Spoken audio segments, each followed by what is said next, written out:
Oke, untuk metode pembelajaran dari Metopen atau penulisan karya ilmiah nanti akan saya bedah di RPS dan silabus dan teman-teman silakan untuk join Classroom. Linknya sudah saya informasikan di grup WhatsApp, juga kodenya. Nanti silakan masuk ke link tersebut dan di bagian RPS ada RPS, nanti saya akan jelaskan juga beberapa materi, tetapi materinya itu sangat-sangat random dan juga sangat komprehensif karena bentuk dari metode dan pendekatan namanya penelitian itu banyak ya, jenis pendekatannya ada yang deskriptif, kualitatif, juga kuanti, bahkan ada yang R&D. Jadi kita jadikan satu. Namanya metopen atau penulisan karya ilmiah itu bagaimana teman-teman bisa menyajikan sebuah laporan dari penelitian ilmiah atau riset ilmiah atau fenomena-fenomena di sekitar kita, kita ramu, kita sajikan melalui hasil laporan penelitian. Nah, itu yang disebut dengan penulisan karya ilmiah. Nah, penulisan karya ilmiah ini jenisnya macam-macam ya, atau pendekatan penulisannya macam-macam. Yang pertama, pendekatannya adalah pendekatan yang secara deskriptif. Deskriptif ini yang paling mudah, di mana ini hanya menggambarkan sebuah fenomena isu sekitar kita atau menggambarkan problem yang terjadi di sekitar kita, di institusi bisnis bisa, di institusi publik bisa. Atau bahkan kita kalau sudah vokasi pasti spesifik yang di institusi bisnis ya. Biasanya kita akan arahkan nanti untuk objek penelitiannya adalah yang perusahaan bisnis, bukan yang publik ya. Kalau S1 banyak yang diarahkan ke publik. Dan itu biasanya fenomena yang terjadi di PT atau di CV tersebut memang sedang terjadi dan sedang terupdate di masa-masa sekarang. Biasanya ada yang terkait dengan kinerja, motivasi, atau peningkatan profit, atau bahkan terkait dengan inovasi kerja gitu ya, inovasi produk, atau bahkan juga personal branding atau corporate branding, macam-macam. Jadi tergantung dengan masalah yang ada di sana. Biasanya yang lagi happening sekarang itu terkait dengan motivasi karyawan supaya bisa lebih baik dan meningkat dan kaitannya dengan kinerja karyawan yang terus bisa dioptimalkan supaya mendapatkan profit yang makin tinggi. Nanti kita akan gambarkan seperti apa di sana kinerja mereka, bagaimana mereka di training, bagaimana mereka menghadapi hambatan dan mengatasi hambatan, kita gambarkan, kita bahas, lalu setelah itu kita simpulkan. Nah, di sana ini pendekatan yang menggambarkan atau apa yang terjadi di sana kita tulis itu disebut dengan deskriptif, teman-teman. Lalu ada juga pendekatan yang lain yang disebut dengan kualitatif. Pendekatan kualitatif ini lebih kepada pendekatan yang sangat rinci dibanding deskriptif. Kalau deskriptif hanya menggambarkan, kualitatif itu sampai mengkomparasikan apa yang digambarkan itu harus sesuai dan memiliki keterpaduan beberapa data yang lain seperti dokumentasi dan juga hasil wawancaranya. Jadi ketika kita mengobservasi itu merupakan hasil penggambaran yang kita lihat, kita masukkan ke kategori observasi.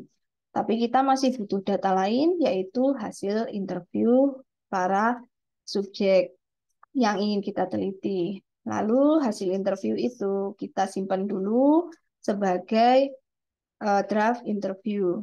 Lalu kita juga butuh data-data terkait dokumentasi, misalnya hasil laporan keuangan, hasil kinerja, hasil evaluasi kinerja, hasil tentang profit, dan juga branding atau top award branding mereka seperti apa dari tahun ke tahun, apakah naik atau turun, atau juga ada aturan terkait visi misi atau job deskripsi, job spesifikasi, sampai ke bagaimana mereka menetapkan tujuan perusahaan yang sifatnya adalah dokumen yang mereka miliki, itu disebut dengan dokumentasi. Lalu ketiga data ini kita kumpulkan dan kita analisis. Dari data observasi, data interview, dan data dari dokumen, kita jadikan satu, mari kita analisis, lalu kita buat pembahasan dan hasilnya, lalu kita ekstraksi dalam kesimpulan, sehingga nanti kita bisa kategorikan ini merupakan kualitatif. Jadi kualitatif ini adalah menggambarkan realitas sosial gitu ya. Tetapi kita bisa melihat hubungan antar orang-orang atau yang terkait dengan masalah yang ingin kita fokuskan. Nanti kita akan bedah lagi judul kualitatif itu seperti apa gitu ya. Karena judul deskriptif itu mirip-mirip kualitatif, tetapi untuk yang deskriptif biasanya di depan kalimat itu ada tulisan analisis atau implementasi dan sebagainya. Nah, sedangkan deskriptif itu biasanya hanya faktor-faktor yang mempengaruhi atau pelayanan prima untuk meningkatkan kinerja, misal untuk meningkatkan profit, untuk meningkatkan corporate branding. Nah, dengan yang sederhana itu bisa kita kategorikan deskriptif, tetapi ketika sudah ada analisis tentang peningkatan corporate branding di PTA itu sudah masuk ke kualitatif. Jadi kurang lebih seperti itu ya bedanya kuantitatif dan kualitatif. Nah, di mana kualitatif nanti teman-teman sangat spesifik ya dibanding deskriptif. Biasanya ini nanti akan merefleksikan dari peran kita sebagai peneliti, sejauh mana kita bisa menginterview, menganalisis bagaimana teori dengan interview. Nah, nanti ini merupakan kelanjutan dari tugas yang di administrasi bisnis. Karena PPT yang kalian buat itu, kalian juga punya latihan skill terkait mencari teori-teori, lalu nanti kalian berikan contoh, dan akhirnya kita berikan sebuah kesimpulan. Yang dilakukan di penelitian atau laporan penelitian juga prosesnya sama. Jadi mulai mencari teori-teori sehingga kita tahu permasalahan yang mana yang perlu difokuskan, sehingga nanti ketika ada contoh yang di lapangan kita bisa identifikasikan sebagai permasalahan, pada akhirnya kita bisa bahas di bab 4-nya, baru bisa disimpulkan di bab 5. Ketika kita menganalisis informasi tersebut dari yang namanya analisis teori dibandingkan dengan data dari yang disebut empirical, baru nanti bisa dibahas dan diakhiri dengan kesimpulan. Ini yang dimaksud dengan methodological integrity.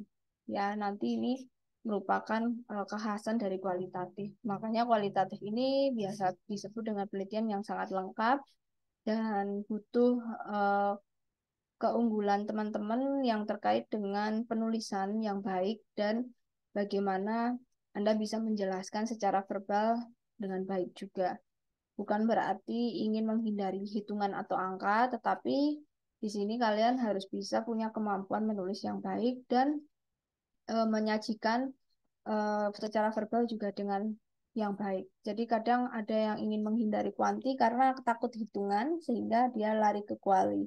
Padahal kualitatif sendiri itu lebih lebih ya, lebih butuh skill menulis dan menganalisis tajam ya, menganalisis konteks dan sebagainya. Tetapi kalau tidak sampai mampu ke situ, jatuhnya nanti rata-rata akan jadi deskriptif gitu. Jadi lebih baik teman-teman melihat situasi dulu, permasalahannya apa, sehingga nanti bisa dialihkan dengan kapasitas kita, apakah mampu ke kuali atau deskriptif saja, atau kita lebih baik ke kuantitatif misalnya. Baik, untuk yang kuantitatif, di sini metode penelitian yang digunakan itu menggunakan angka atau menggunakan tabel tabulasi. Biasanya untuk kuantitatif ini sangat cepat diselesaikan, dilakukan, karena kita hanya menyebar angket, lalu kita tabulasi dan kita masukkan ke dalam aplikasi, gitu ya, aplikasi SPSS, SEMPLS, gitu ya, bahkan ada Smart PLS. Jadi dengan mengkorelasikan sebuah hubungan dari variabel, maka kita sudah mengetahui hasil akhirnya, tinggal nanti membuat kesimpulan atau pembahasannya saja. Sehingga kita di sini punya kemampuan yang harus dimiliki ketika ingin pendekatan kuanti adalah kemampuan membaca sebuah data angka gitu ya, harus bisa menafsirkan data-data angka. Nah, untuk studi-studi di sini adalah studi mendalam terkait dengan angka dan harus pandai dalam membuat instrumen atau angket. Caranya teman-teman nanti perlu membreakdown definisi operasional atau teori-teori di bab 2-nya. Seperti itu kira-kira jenis penelitian yang umum dilakukan oleh mahasiswa untuk tugas akhir atau juga skripsi. Baik, dari sini ada yang ingin ditanyakan atau tidak ada? Aman? Masih bisa? Aman ya? Oke, kita lanjut. Untuk ciri-ciri metode penelitian, teman-teman. Ini pengertian-pengertian dasar saja dulu, supaya nanti masuk ke materi-materi berikutnya sudah ada sedikit gambaran. Ciri-ciri metopen atau penulisan karya ilmiah ini sangat alami settingnya. Jadi apa yang terjadi permasalahan di sekitar itu kita akan melihatnya melalui berbagai fenomena fenomena yang ada di berita, portal berita bisa, atau bahkan kita melihat mayoritas problem yang ada di setiap korporat itu seperti apa yang lagi happening, ya bagaimana sebuah bisnis itu bisa bertahan, bagaimana kepemimpinan yang sangat moderat itu bisa diberlakukan di setiap perusahaan bisnis, dan bagaimana setiap perusahaan itu bisa meningkatkan omsetnya. Itu kan problem yang sangat alamiah yang memang terjadi di lini institusi bisnis. Lalu berikutnya ciri-ciri untuk karya ilmiah adalah mengeksplorasi makna. Ketika ada sebuah masalah, pasti kita punya sebuah persepsi awal, hipotesis awal. Kenapa bisnis ini cepat tutup padahal baru buka kemarin? Atau ini ada bisnis yang baru buka tetapi udah rame banget dalam waktu 1 minggu. Artinya kita punya sebuah eksplorasi dalam pikiran tentang dugaan sementara penyebabnya atau faktor yang melingkupi hal tersebut, gitu ya. Nah, hal-hal ini nanti akan kita tarik ke dalam sebuah istilah disebut dengan variabel, variabel penelitian yang nanti akan kita fokuskan untuk judul penelitian atau tema penelitian besar. Sehingga nanti akan kita bedah teori yang mendasari, gitu ya, kita buat landasan teori, sehingga akan muncul instrumen atau angketnya yang akan kita sebar ke para objek penelitian. Objeknya mungkin kalau kita meneliti tentang sebuah produk, bisa jadi adalah pangsa pasar sebagai objek yang akan kita berikan angket. Tapi kalau kita ingin meneliti tentang kinerja dari perusahaan, bisa jadi kita memberikan angket tersebut kepada karyawan di perusahaan tersebut.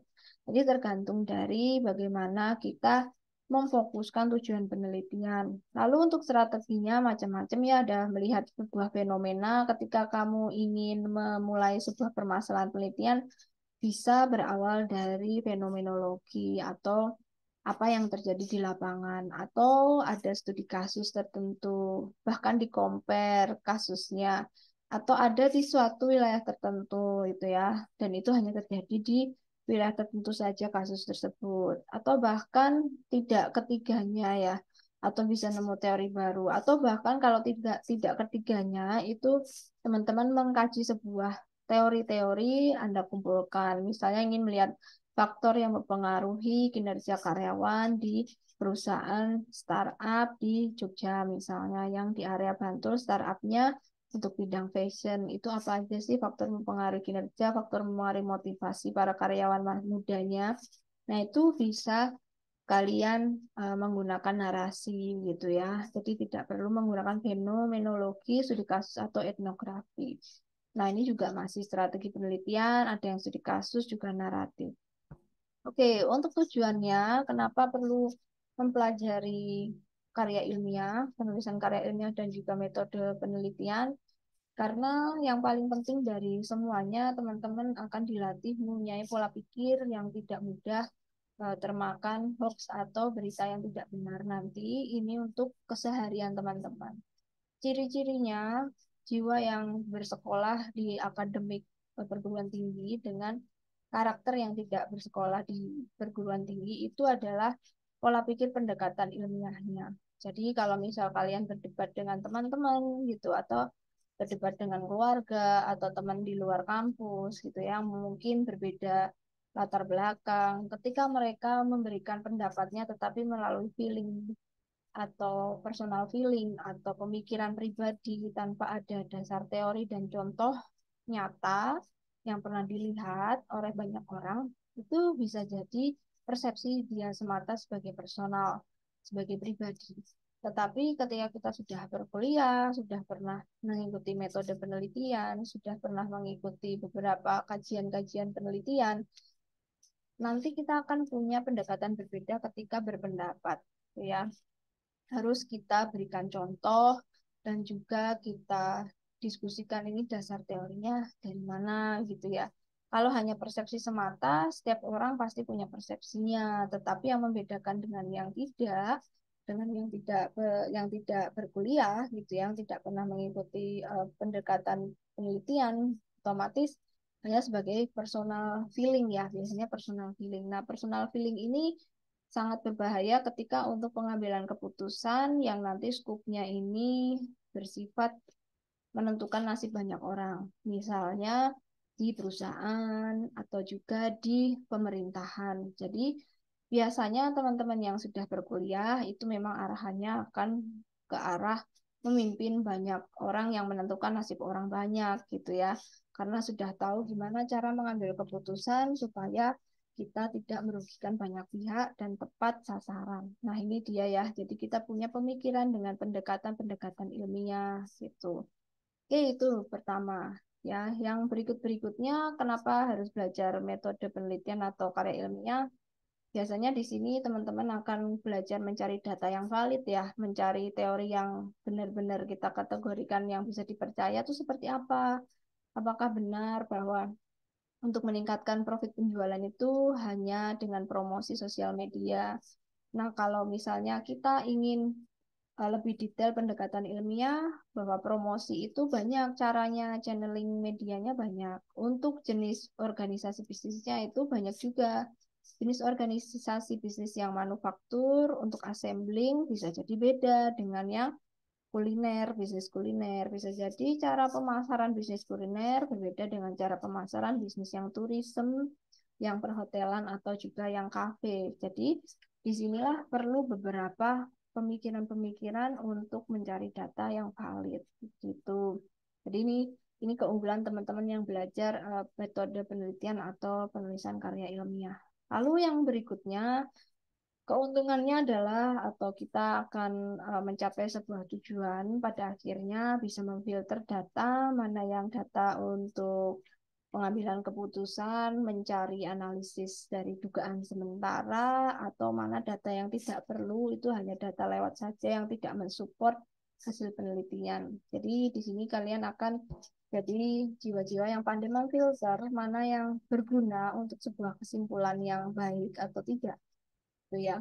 Dan berikutnya untuk tujuan penelitian metopen tujuan dari mata kuliah ini teman-teman akan dilatih melihat seperti apa sih membuat penelitian sederhana. Karena besok ketika bekerja di perusahaan yang namanya badan riset gitu ya, riset atau research development di perusahaan itu selalu ada dan nanti akan selalu bersinggungan. Yang namanya organisasi bisnis itu pasti ada tempat risetnya. Bahkan sekelas Unilever atau juga PNG atau Wings ya, atau Dua Kelinci misalnya, atau perusahaan maskapai gitu ya, Garuda dan sebagainya, atau perusahaan konstruksi, Wika gitu. Nah, rata-rata mereka ini juga punya tim riset development, teman-teman. Nah, nanti bisa jadi di setiap departemen itu diminta untuk menyebarkan angket, lalu dibantu untuk membuat pengolahannya. Nah, artinya kegiatan riset bisnis itu tidak bisa dihindarkan. Tetapi basicnya hampir mirip saja dengan yang akan kita pelajari di semester ini. Seperti apa metopen itu biasanya sebagai basic ketika besok kita bekerja. Itu teman-teman. Oke, mungkin itu dulu ya untuk basic-basic dari metopen. Jadi nanti pemetaan-pemetaannya tema kita akan bedah di minggu depan. Judul dan tema untuk ADP itu apa saja. Nanti teman-teman juga akan mencari tema masing-masing yang ingin difokuskan untuk membuat laporan pada akhir pertemuan. Juga nanti kita akan bekali cara hunting jurnal seperti apa. Dan di sini skill yang dibutuhkan adalah kekuatan membaca dan kegigihan mencari dan memasukkan beberapa kata kunci, gitu ya. Jadi nanti kita target dalam pembuatan proposal itu akan diakhiri di pertemuan ke apa ya 16 atau 13. Jadi nanti kurang lebih kita akan ajari teman-teman membuat laporan penelitian, itu ya dimulai dari pendahuluan, lalu mengidentifikasikan masalah, lalu bagaimana penelitian tersebut dibatasi, pembatasan masalah, hingga tujuan dari penelitian itu seperti apa, juga pertanyaan-pertanyaannya bagaimana, juga bagaimana nanti landasan teorinya, hingga metode yang ingin digunakan. Pendekatannya apakah deskriptif, kualitatif, kuanti, atau bahkan research development. Biasanya nanti ketika dapat dosen pembimbing, teman-teman akan diminta untuk bertemu dengan Bapak Ibu pembimbing, tetapi sudah membawa bab satu dan bab 3. Rata-rata seperti itu, teman-teman. Nah, sudah membawa bab satu dan bab 3 itu nanti bisa jadi berubah juga judulnya tergantung diskusi dengan Bapak Ibu pembimbing masing-masing. Sehingga teman-teman perlu mempersiapkan diri dan mental ketika ditolak judulnya, harus punya opsi yang lain juga. Sehingga minimal sudah tahu cara alur membuat mini proposal atau bab 1 sampai 3. Ketika nanti diminta mengganti tema, tinggal mengganti tema atau kerangka-kerangka besarnya, kerangka kecilnya saja. Tetapi kerangka besarnya terdiri dari introduction atau pendahuluan sampai metodologi, teman-teman sudah memahami. Biasanya ada juga Bapak Ibu pembimbing yang hanya meminta bab satu. Bab satu itu terdiri dari pendahuluan, lalu ada pertanyaan penelitian juga, dan identifikasi masalah ya, sampai ke bagaimana pendekatan penelitiannya. Biasanya seperti itu. Nah, rata-rata yang bikin lama itu adalah di pendahuluan atau di latar belakang. Karena terkadang di lapangan itu sulit mencari data primer dan data sekunder dari objek penelitian yang akan kita lakukan angket misalnya kan kita lakukan tanya jawab di sana atau kita observasi. Nanti kita akan ajarkan bagaimana cara memilih dan melihat permasalahan yang ada di perusahaan. Oke, nanti juga kita akan ajari gimana membuat bab 2 gitu ya, menggunakan database jurnal. Di kampus-kampus lain, ini sudah menjadi rahasia umum dan menjadi keahlian yang wajib, yaitu hunting jurnal di beberapa portal jurnal seperti portal jurnal Skyhub ya, untuk ngehack jurnal bahasa Inggris ya yang berbayar. Juga nanti bisa masuk ke portal luar negeri seperti Elsevier dan juga Emerald. Jadi mulai biasakan teman-teman dengan hal-hal yang terkait dengan hasil penelitian. Karena sudah akan diberlakukan oleh Bapak Ibu pembimbing untuk landasan teori adalah jurnal bahasa Inggris. Jadi mungkin nanti ada yang diminta untuk teori dari bahasa Inggris minimal 5 jurnal asing atau 10 jurnal asing, sisanya boleh Indonesia.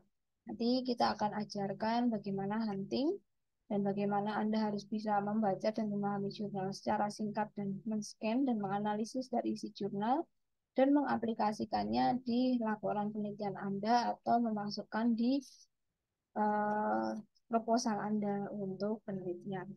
Oke, itu dia tentang konsep-konsep bagaimana perkuliahan penulisan karya ilmiah yang akan berlangsung secara umum. Untuk breakdown per minggunya nanti saya tunjukkan RPF-nya. Dari situ ada yang ditanyakan, aman ya? Aman ya teman-teman? Oke, aman deh. Kalau tidak ada jawaban, kita anggap aman, gitu ya. Kalau ada jawaban, nanti berarti ada sesuatu. Itu saja, ini kodenya begitu ya. Oke, untuk kontrak belajar, untuk absensinya masih 10%, gitu ya. Kita absennya mulai minggu depan menggunakan token. Jadi pastikan standby ketika sudah open kelasnya, kalau misal ada keterlambatan akibat di jalan dan sebagainya, menjadi konsekuensi dari teman-teman sendiri. Saya tidak bisa men-setting manual karena kalau satu anak minta excuse, nanti semua ikut-ikutan dan waktu saya habis untuk satu dua anak gitu ya. Karena pekerjaan kami juga tidak hanya mengajar, teman-teman ada deadline yang luar biasa yang harus diselesaikan, yang itu juga nasib kalian bergantung pada deadline tersebut ya, misal membuat laporan atau membuat kurikulum dan sebagainya. Jadi pastikan bisa menghandle tanggung jawab masing-masing tanpa ada permasalahan yang kecil-kecil ya. Jadi pastikan hal-hal seperti ini diminimalisir ketika ada kelas yang nanti butuh eh, standby, wajib untuk standby, memasukkan token begitu. Dan kita untuk absensinya di awal dan di akhir ketika sudah mau selesai, saya juga akan berikan token untuk yang sesi berikutnya. Itu ya. Lalu ada penugasan, nanti mungkin beberapa tugas kecil, tetapi yang di awal-awal sebelum UTS, nanti terkait dengan bagaimana memilih dan memilah judul-judul penelitian yang ingin kalian fokuskan dan tema-tema juga nanti membedah jurnal, kita latihan membedah jurnal dan latihan untuk men-scanning permasalahan gitu ya, untuk melihat gap masalah yang itu benar-benar bisa dijadikan sebagai penelitian karena ada masalah di lingkungan sekitar kita, di institusi atau instansi bisnis yang pendekatan solusinya tidak perlu menggunakan karya ilmiah atau pendekatan saintifik ya, tidak perlu pendekatan ilmiah itu ada. Jadi perlu hati-hati ketika menyoroti sebuah permasalahan yang kita lihat. Jangan-jangan ini solusinya tidak perlu dibuat menggunakan kajian ilmiah, tetapi hanya perlu satu dua langkah sudah selesai. Jadi kita harus hati-hati. Jadi itulah pentingnya penulisan karya ilmiah atau metopen. Nanti keaktifan ketika ada tanya jawab atau juga nanti terkait dengan kuis, ini kita akan hitung gitu ya. Untuk UTS-nya dan UAS-nya ini saya bukan bab satu ya teman-teman, tapi sudah membuat laporan gitu ya, tapi deskriptif bentuknya teman-teman. Dan yang untuk UTS-nya nanti kita lebih ke bab satu, kalau bisa teman-teman sudah membuat draft bab satunya, sedangkan untuk yang UAS-nya sudah membuat laporannya dalam bentuk pendekatan deskriptif. Nanti kita lihat breakdown-nya ya. Nah, kalau yang ini masih data lama, data ketika D3, belum D4. Jadi untuk yang anak-anak D3 itu puasnya sampai ke proposal bab 1 saja untuk pengajuan ke pembimbing. Itu yang di D3 dulu ya. Ketika metopennya masih sama saya. Nah, sekarang sudah di-upgrade menjadi D4, diminta untuk mengupgrade lagi. UASnya adalah laporan penelitian yang deskriptif, sederhana, tidak perlu turun ke lapangan, tetapi hanya sebatas kajian teori saja. Gitu. Oke, ada yang ingin ditanyakan nggak? Mbak Hasanatul, aman ya? Mbak Amelia, bagaimana? Aman? Mbak Anissa? Oke, ini saya nggak lama-lama kok teman-teman ya. Karena karena sudah absen kemarin yang administrasi bisnis, jadi di sini saya menjabarkan secara umum gambaran awal, karena ternyata masih banyak yang di minggu pertama banyak yang penyesuaian. Oke, teman bisa lihat ya di layar. Insya Allah aman, Amel, Amel, Amel, semoga masih semangat ya teman-teman. Baru semester 5 harus semangat, masih ada magang, masih ada nanti perjuangan untuk skripsi dan TA juga. Ya, tugas akhir skripsi. Oke, ini dia breakdown untuk per minggunya di mata kuliah Metopen atau penulisan karya ilmiah. Jadi saya sudah settingkan untuk penulisan karya ilmiah ini berbeda dengan administrasi bisnis, karena administrasi bisnis ada presentasi di mana per minggunya nanti dua tim ya, saya mungkin settingan dua tim, langsung sekaligus presentasinya admis, supaya di minggu UTS, setelah UTS 9-10, teman-teman bisa berpraktek untuk turun ke lapangan gitu, dan nanti mungkin timelinenya akan sama dengan mata kuliah ini, penulisan karya ilmiah, ketika kalian menyusun bab 1, 2, 3, dan 4, 5, gitu. Ketika turun ke lapangan, juga mencari bahan gitu ya untuk menyusun esai, nanti bisa dijadikan proposal juga. Jadi nanti tugasnya admis itu hampir sama dan mirip dengan tugasnya penulisan karya ilmiah, tetapi mungkin lebih detail lagi di karya ilmiah karena bentuknya sudah laporan penelitian yang nanti ada ini ya, ada seperti mini proposal juga ada, hasil sederhana sudah ada, jadi kalian tahu gambaran membuat skripsi itu seperti apa. Jadi sudah latihan membuat skripsi sederhana, ya dari versi sederhananya. Oke, untuk breakdownnya yang minggu pertama adalah hari ini saya mengisi terkait dengan pengantar, kontrak belajar, dan lain sebagainya.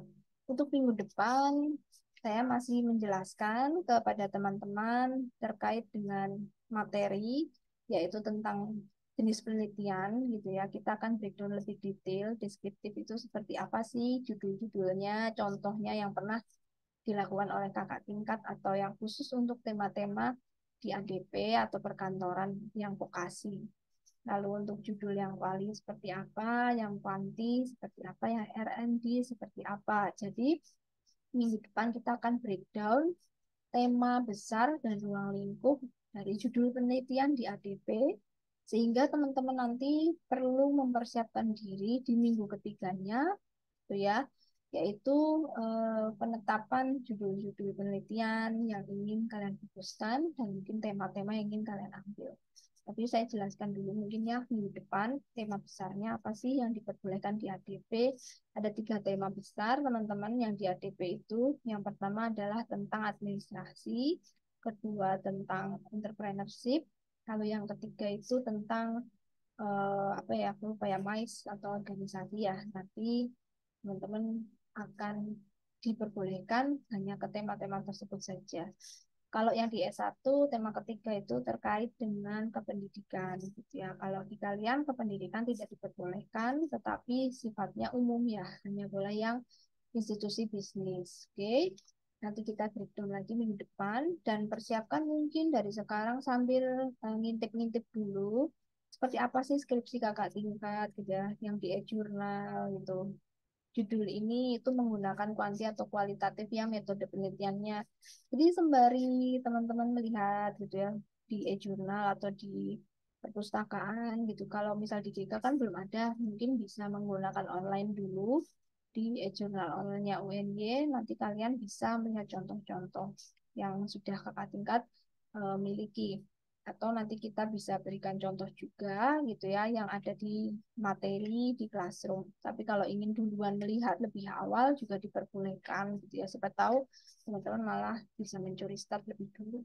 Untuk mata kuliah ini saya perbolehkan memang kompetisinya itu adalah kompetisi militan. Kalian boleh memang dari luar terlihat tenang atau saya mungkin terlihatnya tenang, tapi kita di dalam ini bergejolak, teman-teman. Kita di dalam ini kompetisinya sangat tinggi. Kita berdarah panas, warnanya merah, tapi di luar kita hijau dan biru dan kelihatan adem. Tapi kita di dalam ini persaingan sekali ya, bagaimana setiap dosen, setiap teman-teman itu punya progres ke arah penelitian, ke arah bagaimana sudah bertemu dengan dosen sampai mana, sudah bertemu dengan bimbingan dosen sudah bab 1 atau bab 2. Jadi kompetisi competition soul itu tetap harus dijaga di dalam diri masing-masing, terus dipupuk, tapi juga dari luar teman-teman tidak terlihat gerusa-gerusu atau terlihat gegabah gitu ya. Jadi butuh sebuah ketenangan, tetapi di satu sisi kalian terus bergerak. Sebenarnya untuk vokasi ini kelebihannya kalian lebih militan ya, lebih tangguh dan juga lebih kreatif dalam mencari ide dibanding yang di pendidikan. Nah, itu keunggulannya. Tapi kalau sampai ada yang berhenti di jalan itu sayang sekali. Jadi teman-teman harus menjaga jiwa kompetisinya, rasa penasarannya, dan iklim berdiskusi dengan kami para pengajar itu terus dipupuk. Semisal kalian bingung, kalian bisa berdiskusi dengan saya, bisa menggunakan voice note. Semisal nanti saya lama membalas, mungkin bisa dibantu untuk diingatkan lagi, dijabri kembali, bisa jadi memang tenggelam chatnya, atau mungkin bisa bilang di weekend, minta dibantu untuk beberapa tema, apakah sudah sesuai atau seperti apa, itu sangat diperbolehkan. Bahkan saya punya beberapa kegiatan ya, jadwal untuk di Jogja itu membahas tentang penelitian gitu. Jadi untuk anak-anak yang sudah berproses bimbingan dengan para dosen pembimbing yang lain, kita punya kegiatan hangout, ngafe bareng, tapi juga mengerjakan tugas skripsi teman-teman semua. Jadi nanti ada yang baru mulai judul pun ada kita sediakan waktu gitu ya. Saya suka sekali penelitian teman-teman. Kebetulan kami juga sedang proses ke arah sana ya, membimbing teman-teman untuk beasiswa dan juga untuk penelitian-penelitian yang dapat dari pemerintah ya. Pusat. Jadi kami mencari uangnya itu dari penelitian teman-teman. Jadi di sini semisal nanti bingung terkait hal-hal penelitian bisa berdiskusi. Ya minimal untuk teman-teman adalah menyelesaikan tugas akhir skripsi. Itu saja fokusnya ya. Yang penting cepat selesai, bisa cepat cari kerja. Itu yang utama. Nah, cara cepat selesai adalah harus paham penulisan karya ilmiah. Oke, itu yang minggu berikutnya besok ya. Sekarang minggu ketiga, nanti teman-teman akan kita berikan materi terkait pembuatan latar belakang. Jadi pembuatan dari pendahuluan bab 1. seperti apa sih menyusun bab satu yang baik. Nanti kita breakdown, kita bedah. Jadi benar-benar mata kuliah penulisan karya ilmiah itu membedah skripsi gitu ya, benar-benar membedah laporan penelitian. Ibarat kalian nanti diminta membuat laporan penelitian, tetapi ketika nanti disuruh membawa contoh laporan penelitian, bingung, tidak tahu. Jadi ibarat disuruh buat baju, Anda harus tahu, harus bisa hunting baju itu seperti apa. Jadi kalian main dulu ke toko, ke swalayan, mencari baju, mencari contoh. Karena Anda harus membuat baju seperti yang itu, yang dicontohkan. Jadi nanti harus mencari contoh-contoh dulu, hasil laporan penelitian, jurnal, karena akan membuat seperti itu. Itu ya, itu secara logikanya, korelasinya. Ingin membuat sesuatu yang mirip, tapi kita harus cari contohnya yang sudah pernah membuat. Itu logikanya, gitu ya. Harus pandai-pandai mencari, harus banyak-banyak mencari, memahami caranya. Setelah itu baru bisa membuat. Itu cara, yang caranya seperti itu. Besok kalau bisnis juga sama. Saya ingin bikin bisnis, ya caranya kita magang. Misalnya kita eh, berguru ke para pemilik bisnis yang mungkin udah duluan jalan. Kita belajar, kita lihat, kita contoh, kita ambil inspirasinya supaya besok kita bikin seperti itu. Jadi caranya gitu ya, teman-teman. Oke, untuk bab 4 atau bab 4, minggu keempat, minggu ketiga masih saya jelaskan tentang materi gitu ya. Sambil nanti mungkin ada tugas-tugas minggu berikutnya teman-teman mencoba membuat gitu ya, membuat draftnya. Bab satunya seperti apa gitu ya, per kalimat-kalimat. Nah, sedangkan sekarang sudah enak, teman-teman sudah ada ChatGPT, juga Gemini AI.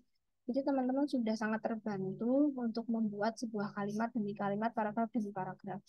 Tetapi nanti perlu kita arahkan supaya itu tidak plagiasi dan bisa punya citasi yang bagus, bagaimana memparafrase, dan itu membuat sangat berkarakter dengan Anda sebagai penulis.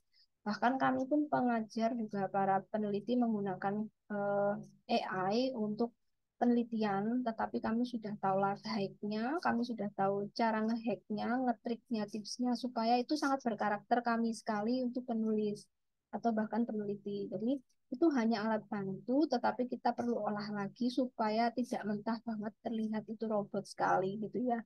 Nah, itu yang perlu kalian pelajari nanti juga ya untuk kita ajarkan life hack-nya ketika menulis landasan eh, bab satu ya, terutama di bab satu latar belakang. Jadi nggak ada lagi alasan membuat pendahuluan itu tidak bisa dan butuh waktu lama karena sudah ada ChatGPT dan kawan-kawan. Tetapi bagaimana mengolahnya menjadi karakter peneliti banget itu adalah keahlian khusus, trik khusus. Jadi mungkin kita perlu ajarkan teman-teman ya biar kelihatan bagus kalimatnya, biar oke, biar kelihatan akademik sekali gitu ya. Oke, itu yang minggu ketiga gitu ya, tentang research gap. Nanti minggu keempat teman-teman juga akan kita ajari mencari jurnal gitu ya, membuat landasan teori, membuat juga literatur review. Misalnya ingin meneliti kinerja karyawan, ya otomatis nanti mencari tentang teori terkait pengertian kinerja menurut 3 ahli, menurut 5 ahli, di mana 3 ahli dari jurnal asing, 2 ahli dari Indonesia, misalnya. Lalu nanti ada jenis-jenis kinerja, ada macam kinerja, prosedur kinerja, ada penilaian kinerja. Nah, itu dicari ya. Setiap sub itu perlu ada teori ahlinya, perlu ada nama ahlinya. Mungkin sekitar 5, sekitar 7. Nanti kita arahkan bagaimana nih cara mencari jurnal asing gitu ya. Bagaimana kegigihan untuk hunting jurnal asing itu terus dipupuk dan sekalian punya sense hunting gitu ya. Terkadang satu kata kunci itu ketika 5 anak hunting ya, 5 mahasiswa hunting jurnal bahasa Inggris, ada yang berhasil ketemu ya, 2 anak ketemu jurnalnya, ada yang 3 anak nggak ketemu jurnal yang bagus. Itu berarti sense huntingnya berbeda. Yang satu punya sense yang bagus, dia memilah dan memfilter. Yang punya eh, apa skill membacanya lebih baik itu biasanya dia bisa mencari jurnal yang bagus gitu ya. Nanti kita ajarkan gimana memilah jurnal yang bagus dan kita ajarkan gimana punya sense yang baik ketika hunting jurnal penelitian teman-teman. Dan ini tidak bisa dihindari lagi di dunia bisnis yang namanya hasil penelitian itu sudah dipakai dalam pengambilan keputusan, baik yang sifatnya global maupun nasional. Bahkan pebisnis-pebisnis pun sudah harus baca jurnal untuk mengambil keputusan di perusahaan yang sifatnya strategis. Karena hasil penelitian ini kan pendekatannya ilmiah, jadi bukan sekedar personal feeling atau perception personal, tapi ada juga syarat-syarat yang kita olah menggunakan teknik-teknik penelitian ilmiah, jadi otomatis bisa dipertanggungjawabkan, bahkan di-review juga ya di seminar-seminar, dan reviewernya memang ahli di bidangnya. Ya otomatis kita sudah harus bisa membaca hasil penelitian tersebut untuk pelengkap laporan gitu ya. Sehingga laporan ini diharapkan besok menjadi hal yang berguna untuk perusahaan atau diri kita sendiri minimal dalam pengambilan keputusan bisnis. Oke, teman-teman, itu ya untuk minggu keempat. Lalu ada minggu kelima, keenam, itu juga masih sama. Saya masih menjelaskan materi. Juga nanti setiap habis penjelasan, minggu depan pasti ada yang namanya tugas atau kuisnya. Teman-teman mencari atau memfokuskan diri untuk mengerjakan prakteknya seperti apa sih, melihat contohnya nanti ada ya, kita akan submit di Google Drive seperti biasa. Untuk di minggu kelima nanti saya jelaskan tentang metode penelitian, itu sudah masuk ke bab 3, bagaimana menyusun bab 3.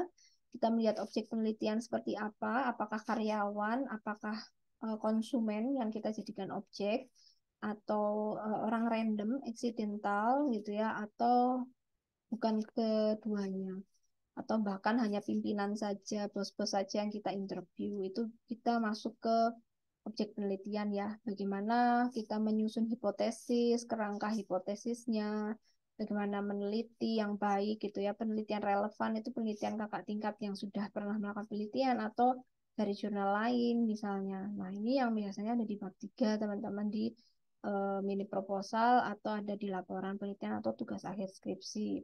Lalu yang keenam, nanti di sini kita belajar ya di pertemuan keenam tentang instrumen penelitian atau angket, cara membuat pertanyaan untuk interview kepada subjek peneliti itu. Sehingga nanti kita tahu bab 4-nya seperti apa ya. Kita akan membahasnya bagaimana ya gitu. Kita menyusun bab 4 itu seperti apa.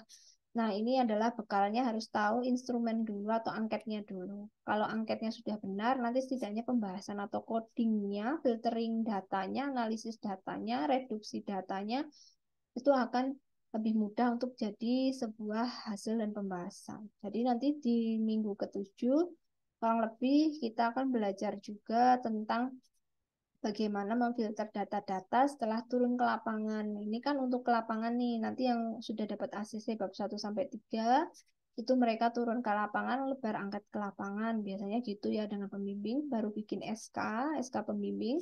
Setelah bikin SK pembimbing, kalian biasanya seminggu 2 minggu sebar angket, wawancara gitu ya dengan subjek, dengan narasumber. Nah, nanti setelah itu menyusun bab 4. Nah, menyusun bab 4 ini harus punya skill yaitu reduksi data. Mana yang nggak penting, datanya kita filter. Mana yang penting, mana yang perlu di-display. Sehingga nanti perlu ada penganalisaan. Jadi ada tekniknya ya teman-teman untuk yang baik deskriptif, wali maupun yang kuantitatif. Baru nanti bikin bab 5, kita simpulkan, lalu kita buat saran, dan terakhir kita buat abstraknya ya.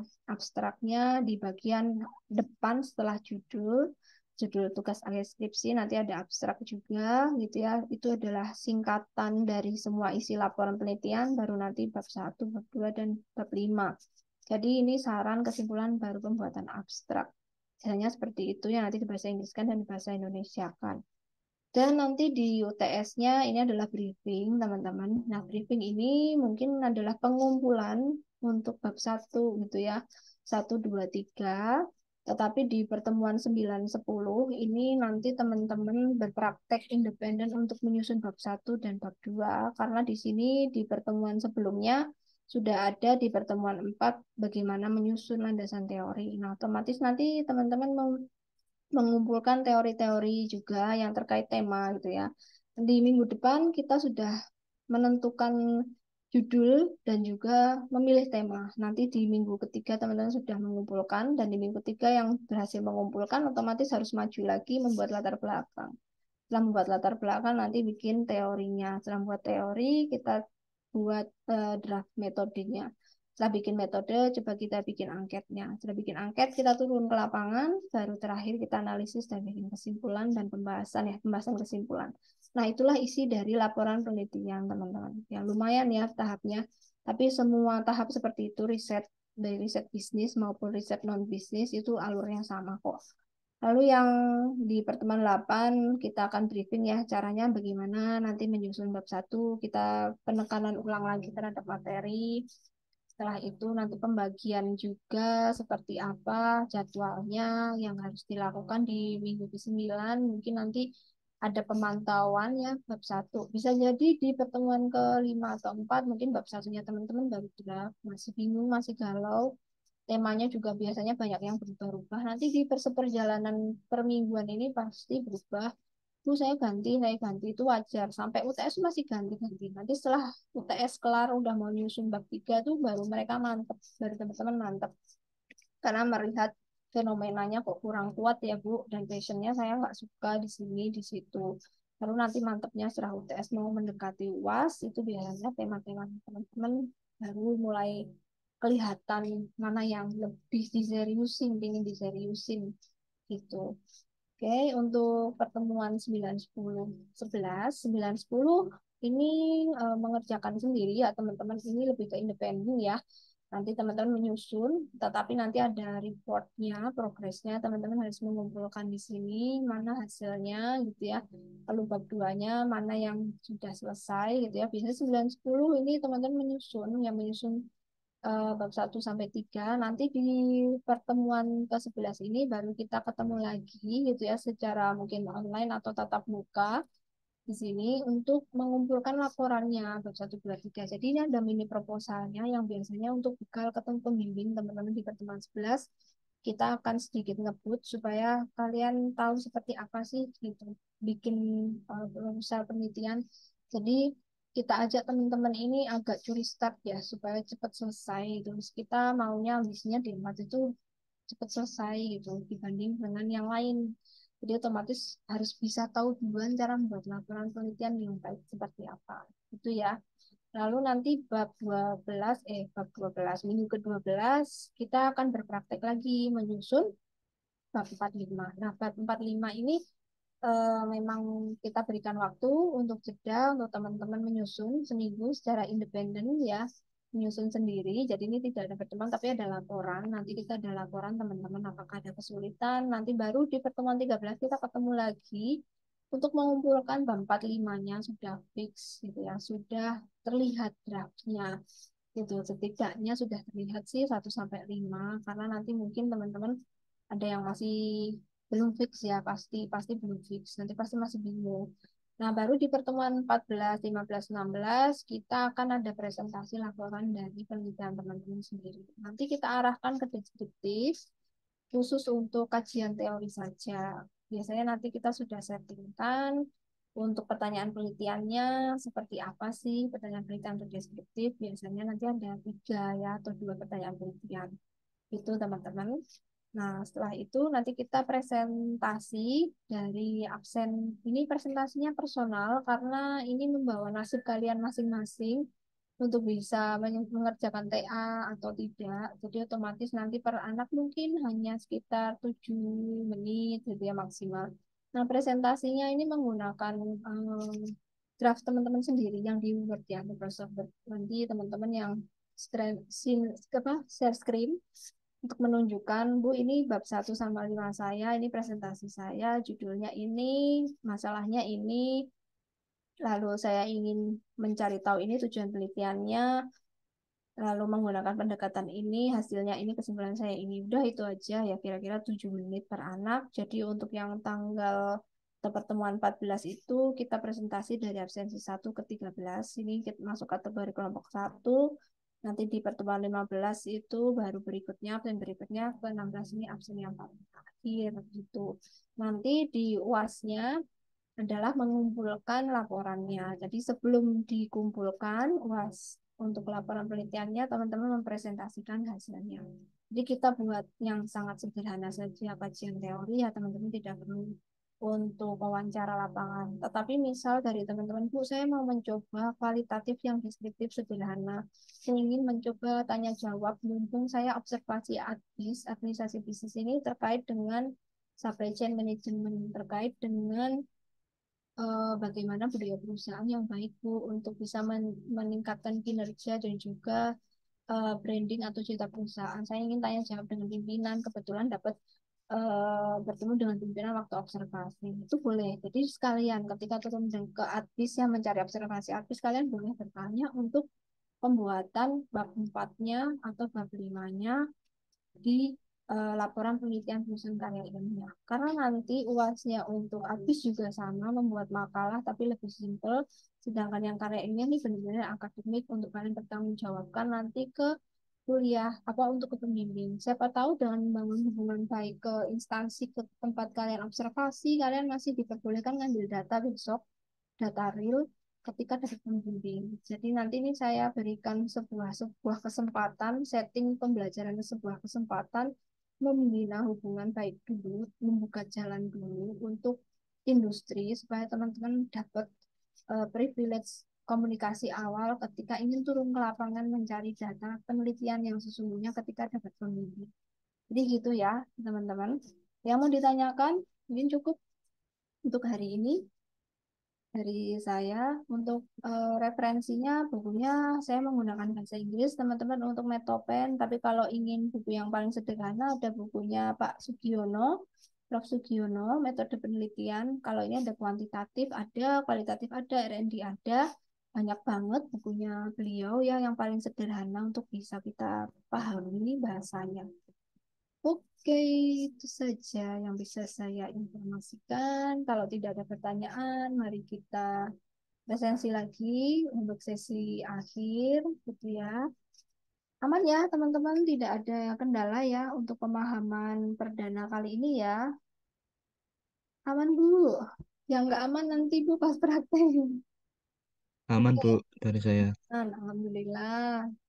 Kalian tetap jaga ketenangan batin ya, karena hanya orang-orang yang tenang dan berpikiran jernih ketika nanti banyak tekanan tuh bisa menyelesaikan dengan baik.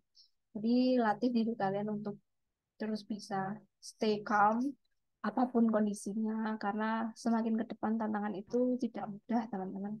Tapi pasti yakin bisa selesai, itu aja. Ini pertemuan, oke, materi. Bentar ya, saya informasikan tokennya.